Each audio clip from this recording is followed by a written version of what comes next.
Sheriff Prummell faces pot shots. By Carlos Galarza VEVE. Staff writer. Punta Gorda, Charlotte County Sheriff Bill Prummell is sticking to his guns, despite pushback from his political rivals and a segment of the public, about using the influence of his office to defeat Florida Constitutional Amendment 2.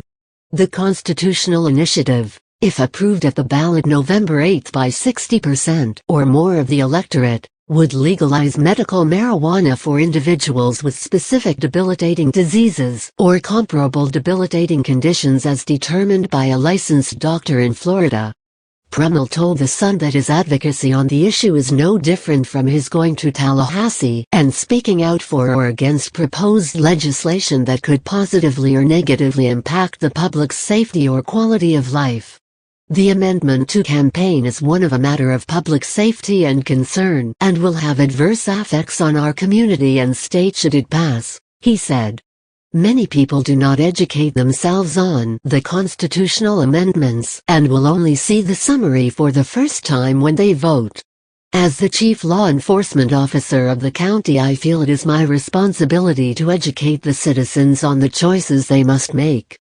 Prummell's position is in lockstep with the Florida Sheriff's Association, the Florida Police Chiefs Association and Florida Attorney General, who fear that passage would send the wrong message to use, be detrimental to the state's quality of life, and leave law enforcement officers without specific instructions for consistent enforcement throughout the state, among other reasons.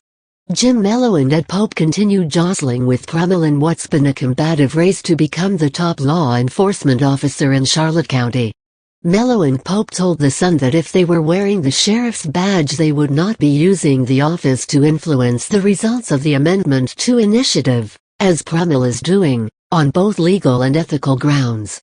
Citing Florida Statute 104.31, political activities of state, county and municipal officers and employees, Mello, who is running under the Democratic Party banner, claims Prummell is running afoul of the letter and spirit of the law. The law reads in part, no officer or employee shall use his or her official authority or influence for the purpose of interfering with an election or a nomination of office or coercing or influencing another person's vote or affecting the result thereof. He's crossing the line, said Mello, a former commander at the local jail. He's had deputies taking a stand by passing out pamphlets at public forums. He's taking a position against something that is going to be on the ballot. Violation of Statute 104.31 is a misdemeanor. Pope, a decorated former Florida Highway Patrol trooper and sheriff's deputy, is running with no party affiliation. He claims Prummell's stand is unethical. The office should not be used to influence a decision that's up to the voters, Pope said. It's a misuse of power and influence. I would not be doing it if I were sheriff, and he should not be doing it either, Pope added. I don't have the training and the education to take a stand on the issue, and Prummell certainly is not a doctor. The Florida Ethics Commission apparently has never been asked to make an opinion on the issue, according to a spokesperson with the office. Carrie Stillman said the commission issued an opinion related to the use of uniform and equipment by a candidate for sheriff in Sarasota County in 2007. The ruling was based on Florida Statute 112.313(6). No public officer, employee of an agency, or local government attorney shall corruptly use or attempt to use his or her official position or any property or resource which may be within his or her trust, or perform his or her official duties, to secure a special privilege, benefit, or exemption for himself, herself, or others. This section shall not be construed to conflict with S. 104.31.